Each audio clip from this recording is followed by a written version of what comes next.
It took me over 9 years to learn everything I'm about to tell you in this video. Like, I've been in buy apartments for the last 9 years and I've closed over 1,100 units. This may honestly be the most valuable piece of content I've ever made. I'm going to be firing off a bunch of multifamily cheat codes pretty quickly. So bookmark, save this video so you don't lose it. Let's talk about money and no money down. You definitely need money, but it does not have to be your money. You can use home equity lines of credit, savings, 401k, all of those methods to buy real estate. There are companies like Advana IRA that can help you convert an existing 401k into a self-directed IRA or a solo 401k where you can get checkbook access and write checks on apartment investments. There are also a lot of companies outside of Advana that can help you do that. There are also people that already have these self-directed IRAs and solo 401ks set up,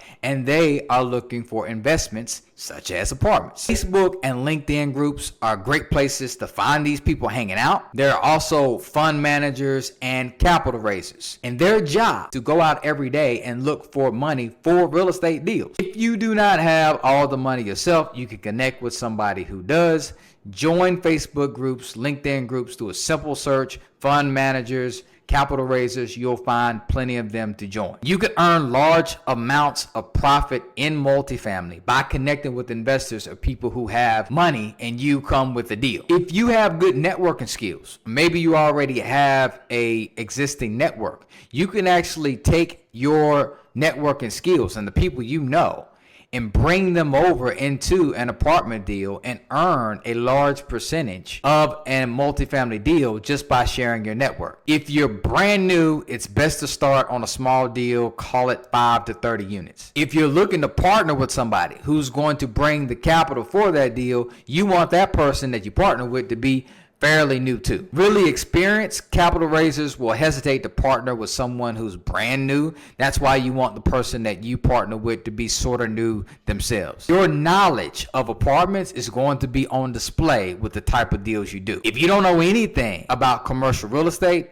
it's going to become apparent really fast. Don't be the type of person that doesn't know anything. You can also use seller financing to buy apartment deals. Any creative strategy that you can use in single family, you can also use that in multifamily. One sample seller financing strategy is you actually go get a loan for 70% of the purchase price, and then the seller finances the 30%. You don't have to put any capital into the deal. When you're getting a loan on a multifamily property, the bank is going to evaluate the deal first. Commercial lenders are looking for properties where the cash flow is going to be enough to support the debt. If you think about it, you look at large skyscrapers, multi-million-dollar deals, no one person is on the hook to buy that whole deal or to be able to afford that whole mortgage payment.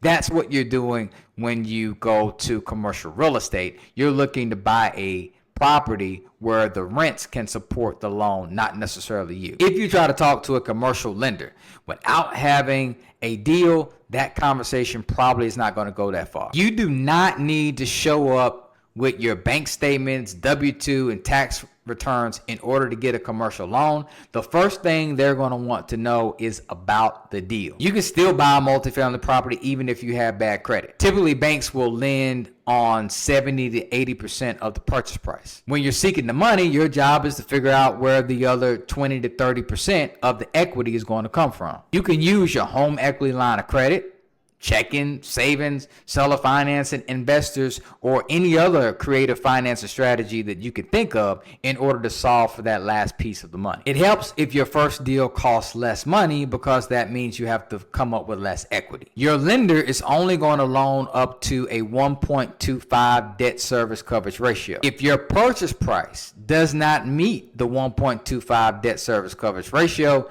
they're going to lower the amount of proceeds that you will get on the loan. Larger loans are usually going to get you the best interest rate and terms. Smaller loans will be easier to do and have less requirements. If you're doing a loan with Fannie Mae or Freddie Mac, they may want you to have liquidity of around 3 to 6 months of mortgage payments and a net worth equivalent to the loan size. If you don't have those if you don't have it or you don't meet those requirements, you can partner with a loan sponsor who will charge you a nominal fee and they will sign on the mortgage note with you. Finding a loan sponsor is great because they usually have a lot of experience and they can allow you to do large deals quickly. Smaller banks, smaller commercial banks may not have those liquidity and net worth requirements, and they can give you a loan just if they like the property. Try to get a loan from a smaller bank first in the beginning, so that's going to allow you to keep more of your deal yourself. Lenders get paid to make loans, so don't be afraid to talk to them.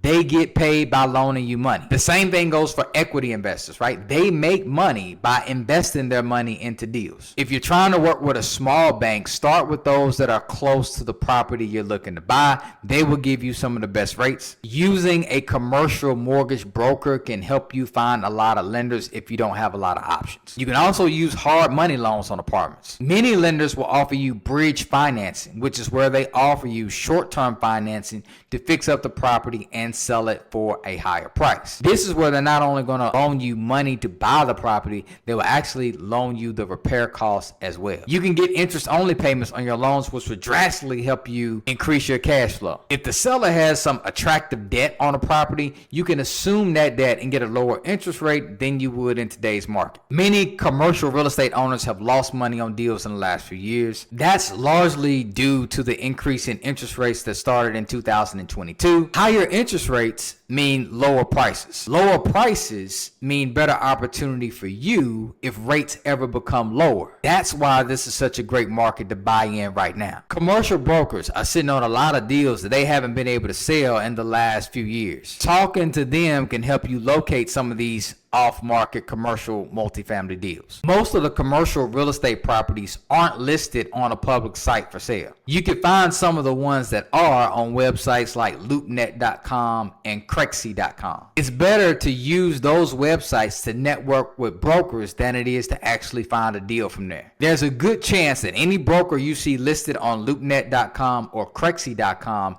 has a lot more deals than what you see listed there. Commercial real estate brokers are trying to vet people to buy solid deals. They get paid from closing real estate deals. Their job is to accumulate a list of qualified buyers so they can bring good buyers to good deals. Commercial brokers recognize that not everybody is a qualified buyer. They may want to do some initial screening before they even show you a deal. In any given market, there are only 5 to 10 brokers that control all of the commercial real estate deals in that market. Don't ruin your reputation with those brokers. But once you establish yourself as a credible buyer, they will continue to bring you deal after deal, and that's going to help you scale. Since brokers control the majority of multifamily deals, it's best to work with them. If you start trying to do a direct sale campaign for a multifamily, you're going to end up wasting a lot of time, especially the larger deals you try to pursue. You can have a broker or even an experienced wholesaler that can do that work for you, and they can bring you qualified deals that meet your criteria. You're going to need about 60 days to close a commercial real estate transaction from the day you get it under contract. All your contracts need to be written with a 60-day timeline at least. The only way you're going to close multifamily deals is if you make offers, and you have to have a system to consistently make offers. You can learn the entire multifamily business in about 5 to 10 hours a week. Once you own an apartment deal, you still need to spend about 1 to 2 hours a week in management. So even though it's passive income, it's not entirely passive. If you structure your deals correctly, you can probably replace your income with apartments in just 1 to 3 deals. Most people don't accidentally buy apartments. You have to be willing to make a deliberate effort to pursue them. Deals are purchased based on a cap rate. You should find out what the cap rate is in your market by talking to commercial brokers. You should be prepared to commit 1 year to find a good multifamily deal. But once you do, it will make you go so much faster towards your freedom number. When you buy an apartment deal, you're basically buying a business. That business is evaluated based on how much income it brings in. The goal is to strategically find deals where you know you can increase the income. That's usually done by either increasing the rent or lowering the expenses. Water savings can be a great method to drastically reduce expenses. The additional income or savings that you create is how you profit. That profit is then evaluated at a cap rate. For instance, if you created an additional $5,000 a month, that would be $60,000 a year. At a 10% cap rate, that's $600,000. At a 5% cap rate, that's $1.2 million. This is what value add real estate investors do on a regular basis. So that's how you can profit so much off of one apartment deal. Most people who own apartments don't do so by themselves. If they do, they usually make costly mistakes. There's basically three categories of people who help multifamily deals happen. One, you got the person who is responsible for finding good deals and evaluating them. That's your deal finder. Secondly, you're going to have your asset manager or your operator. This is the person who's going to be responsible for running the deal and making sure that the business plan gets executed. Lastly, you're going to have the investor. That's the person who either has the money or who raises the money from their network. To close an apartment deal, you don't have to do everything, but figure out which one of those categories works best for you. Then you grow your network with the parts that you don't have in order to do deals. If you want to be around people that are doing it, I put together a great group of individuals along with trainings that cover some of the materials that I covered in this video. You can get access to that group by sending me a DM. All right, so that was a lot. If you want to do apartment deals, you need to surround yourself with people who are doing it. That's the best way that you're going to learn and make the connection so that you can put a team together that will make doing an apartment complex much easier than it would be if you're trying to do it by yourself. If you want access to a group like that, you can either send me a DM or check the comment section and you'll see it there.